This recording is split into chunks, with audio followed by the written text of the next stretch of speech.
All right, good morning.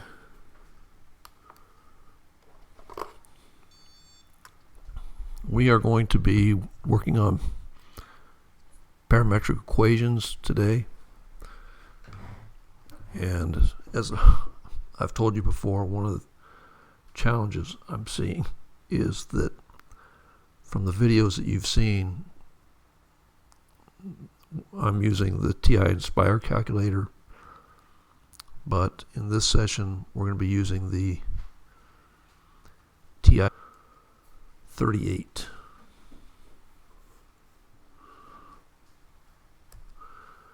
Capture the flag. Two opposing players are 100 feet apart.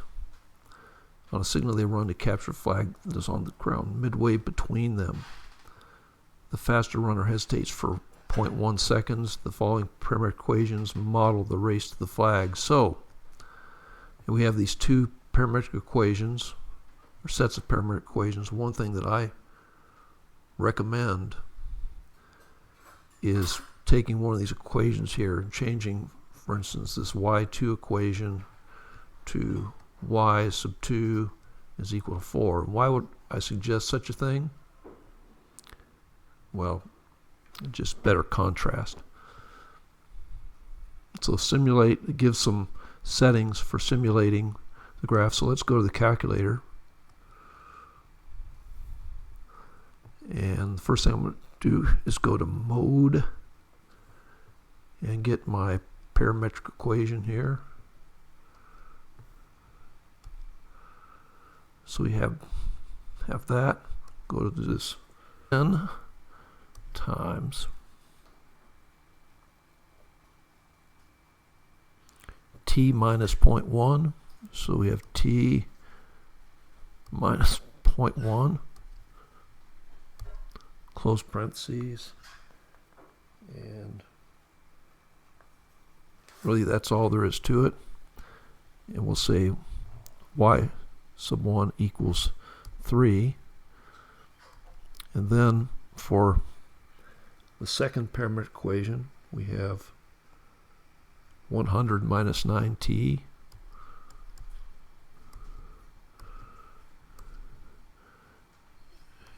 and we're going to put y2 equals 4. So we graph the equations like this, and this is all we see. We see the blue one but not the red one. So let's adjust our window appropriately. I'm going to put T max to 20. I'm sure it won't take that long. Well, just for kicks, I'll put 10 seconds, just to be sure. Step 0.01 seconds, so every tenth of a second. X minimum, we're going from 0 to 100 is in the suggestion. And the Y minimum, we can go from like 0 to 5. And there we have it. We graph. This is what we see. The blue one coming out this way, and the red one going the other direction. So really it's a matter of the time. And you can see that the blue runner is the faster one who gets farther, but we're interested in picking this up at the middle. These are 100 feet apart in the window, so we're interested right here in the middle. Who's going to get there fastest by how much? And so what we've done for our problem here, we've actually simulated the game, and we've graphed them simultaneously. And now who captures the flag and by how many feet? Well, we can figure this out. So let's go to the calculator and go to trace. Go to trace, and we're tracing on the blue one right now. So we can go to the right till we get x equals 50. Now again, I put a 1/100th of a second, and the downside of that is it really does take a long time to scroll, but the good thing is it gives us a lot of resolution, a lot of analysis there. So I'm just waiting as I scroll. and we're going to get to 50 feet, which is halfway. So x is at 40 here, coming up to 50. Okay, we're about there.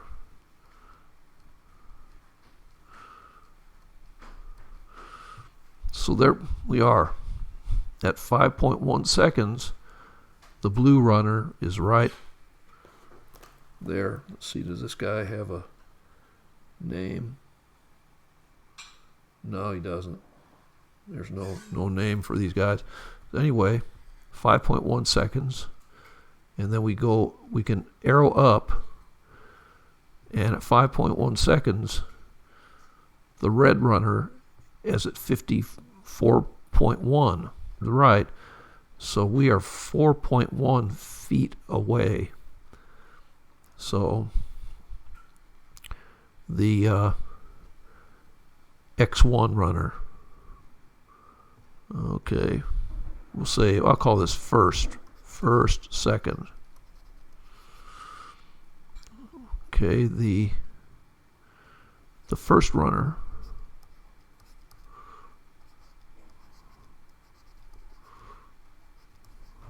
by 4.1 feet.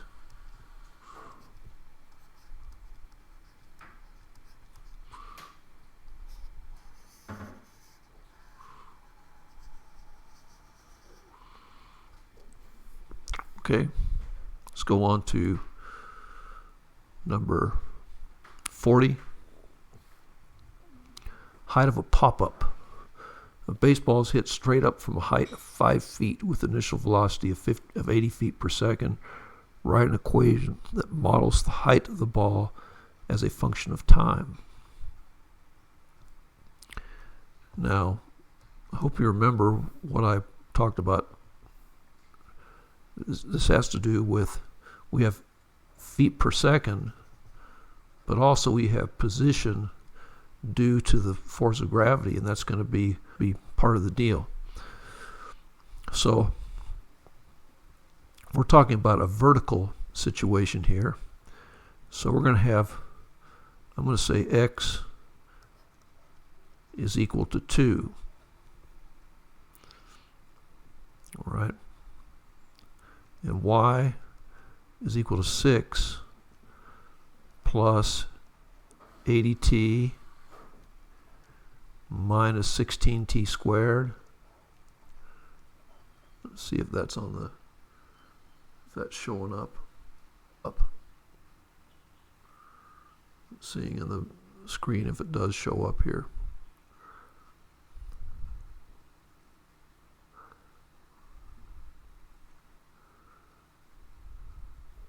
Yeah, Noah, that's right. That's what it is. Noah, you bring up a good point in your comment here, because what happens is you're using your creativity in solving these problems, and yeah, you can graph them from the same side. Now that's not the instructions given for the problem, but that still is a creative way to look at it. So congratulations to you. That's all I can say. Now, what I'm going to do is go to the calculator here, and y equals, I'm just going to clear out these things here. Clear. Clearing out a height of, I said 6 plus, I meant put 5 plus. So it's going to be y equals 5 plus.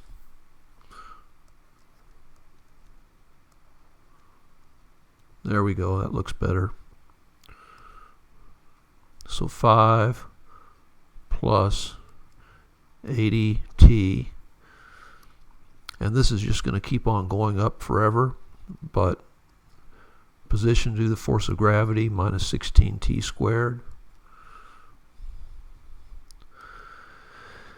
And I guess, yeah, Noah, you also mentioned 90 degrees. You could use like times sine of, or 90 degrees and cosine of 0 degrees. but it's really not necessary to do that because just sine of 90 degrees is 1, and so we'd multiply this by 1 anyway. So you don't really need to do that, but that's good creative thinking again. So now we graph this, and we go to standard window. That's what the graph of this looks like. But I'll go 0 to 6.28. That should be good enough. T-step 0.01, and then X minimum, we can go from 0 to 5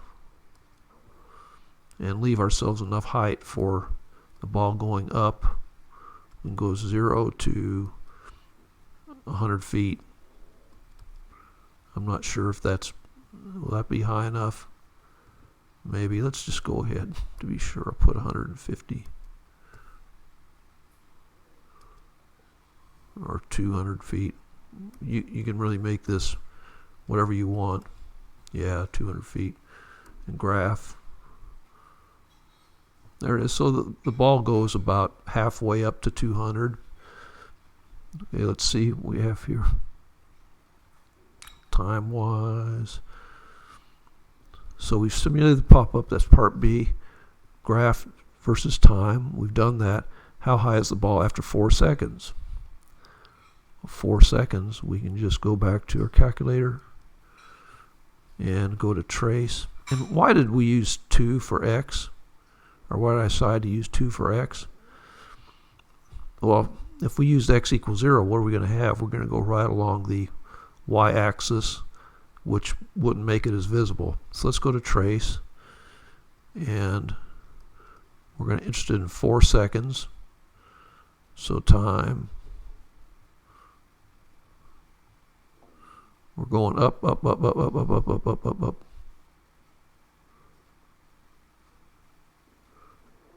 And down.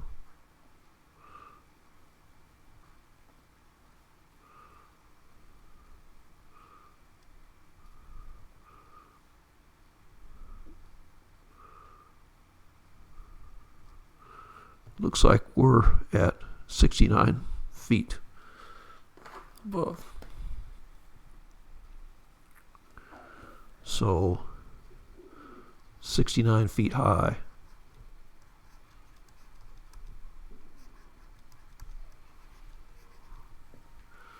Okay.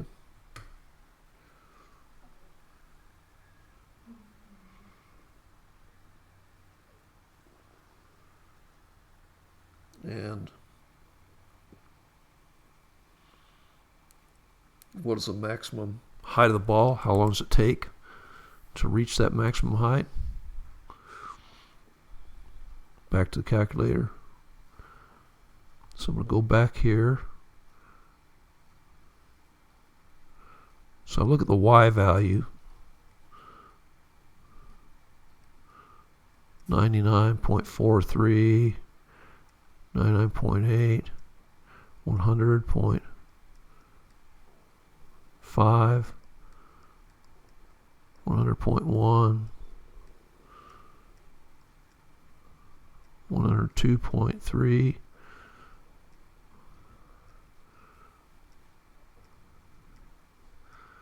103.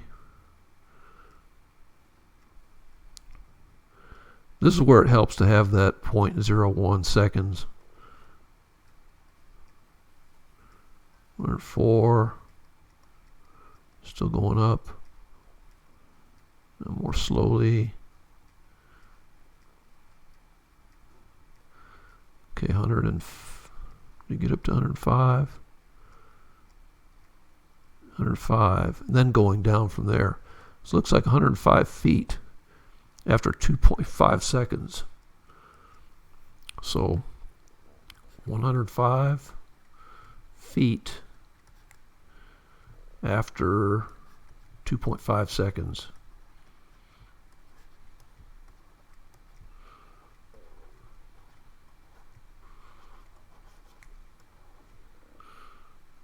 Okay, so there we have our answers.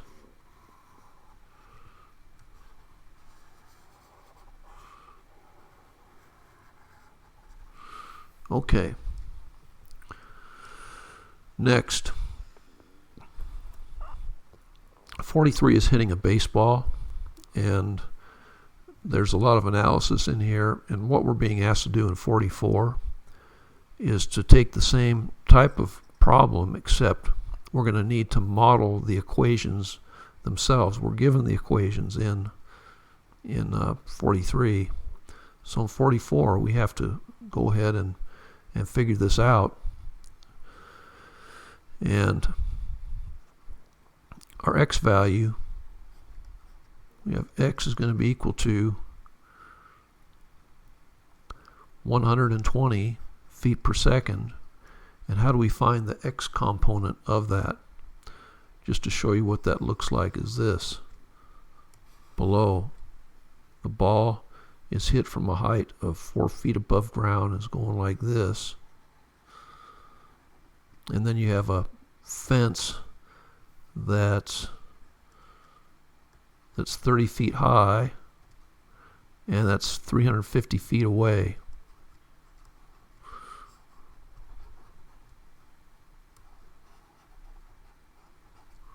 So that's 30 feet high. And your question is, what happens here? So what do we do to get the x component here? We're going to have to multiply by the cosine of 30 degrees times t. And so this will be the equation for the x position. And then for the elevation, we have our starting height, which is 4 feet, plus 120 sine 30 degrees t minus 16t squared. Now, one thing we have, since we're given a standard angle, is we can just, instead of putting the value in the calculator, if we know the cosine 30 degrees, we should know that, is equal to square root of 3 over 2.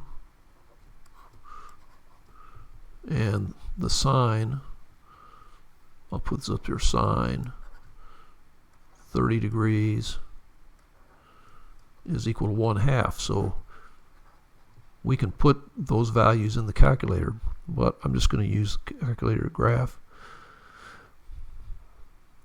So we go to our function editor, clear,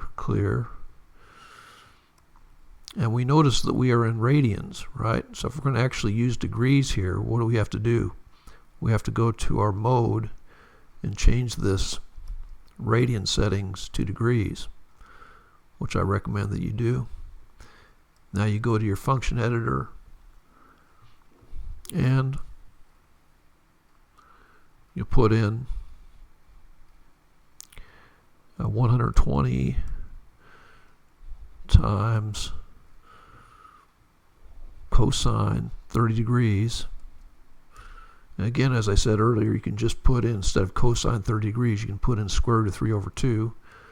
And then there's nothing else needed here. Okay, and y, you're talking about, you're starting at 4 feet above ground, 16 t squared. So there you have it. You can graph, and I don't see anything here.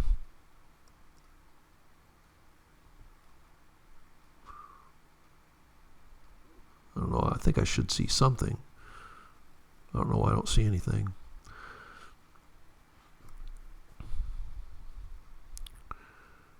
Uh, 120 sine, that should be good. Let's go to a window. That time is enough. The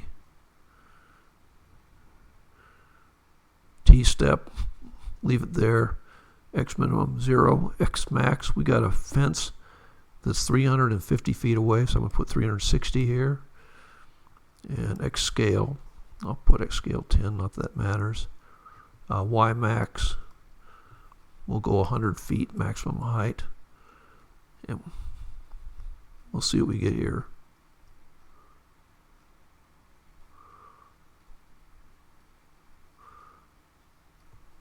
We get this. Let's go back to y equals. There's something screwy going on here. I don't know. I don't right know what it is. We're in degrees. This is one of these things that, so our x over time is going to change like this. Our y, these equations are highlighted. Our window is set up right. T-step, T-max. That should be good. I don't know what it is. Let me clear this out.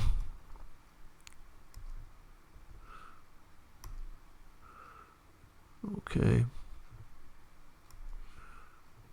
Okay, we have the function set up, so we have 100 cosine 30 degrees t. Okay, so we graph. I don't see anything here, but we don't have a y value in here.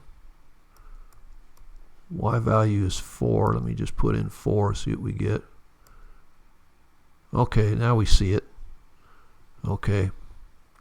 I don't know what happened earlier, so we can change this. 4 plus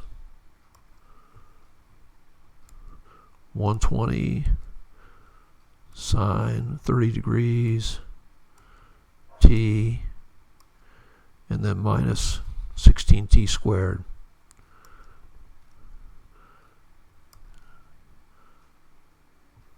Oops, we're going way down like this. What is going on?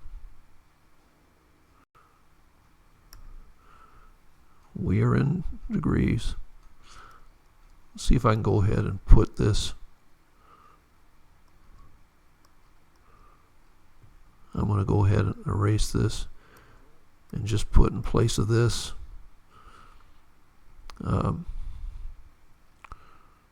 square root of 3 over 2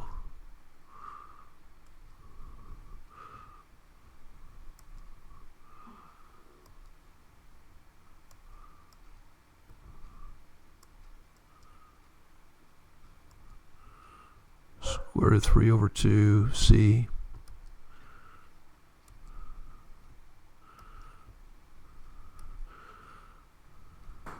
And it's going to be 120 times that, times 120.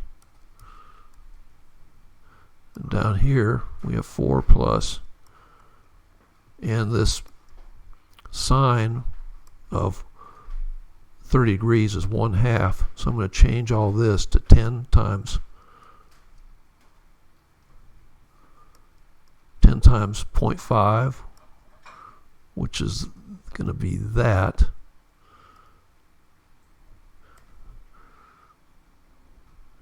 T. Yeah, hang on a second. That's what it is.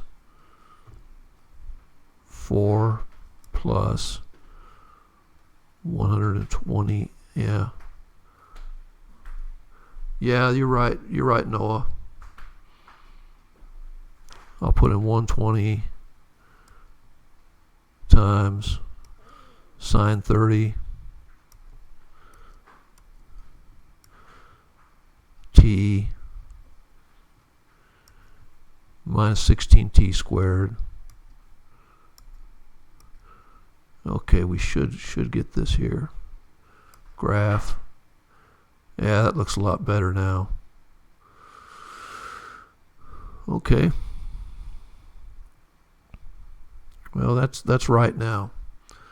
So now we can go do a trace. Let's see what we're being asked here. We're being asked, does the ball clear the fence? Well, we go to trace.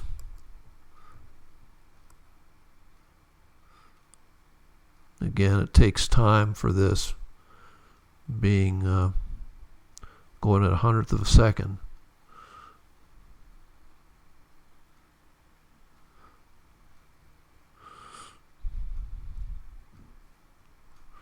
A maximum height of about 60 feet, looks like. And we're looking for X value to go up to 350, because that's 350 feet away. So we're going to see that quite soon.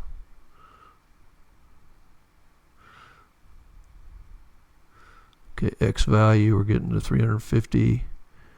It's 350.2 feet. That's as close we can get. And it looks like, okay, 20. So we're not clearing the fence, okay? So no, because it's a 30-foot high fence. So does the ball clear the fence? Where is that thing here? There we go. Ball clear the fence? No. And if so, how much could the ball be? If so, by how much does the ball clear the fence? It does not. So that first question is theoretical. If not, could the ball be caught? Well, how high is this ball? 24 feet in the air? No. No, ball cannot be caught. I'll put cannot be caught.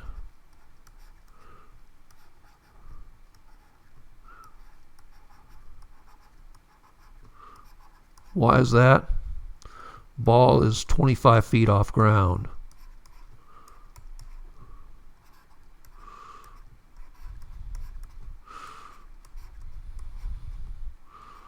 Now, next week, I'm going to have you go on in this set of exercises to problem 45 to 52 or something like that. And problem 45 is a follow-up to 44. So we're going to review that and go over it. I wanted to kind of get through parametrics this week, but I thought this is sort of a long exercise, and I want to give 2 weeks to it. And then after next week, we're going to start on polar coordinates. So really, that's it. Thank you for being there, Noah, and anybody else who's with us. And I'll send out a video tomorrow night with the schedule kind of for next week, and just kind of keep update. Make sure you go ahead and take your pictures of your problems, email them into me, and to get your mastery credit for that. And that'll be it. Thank you for being here. Take care.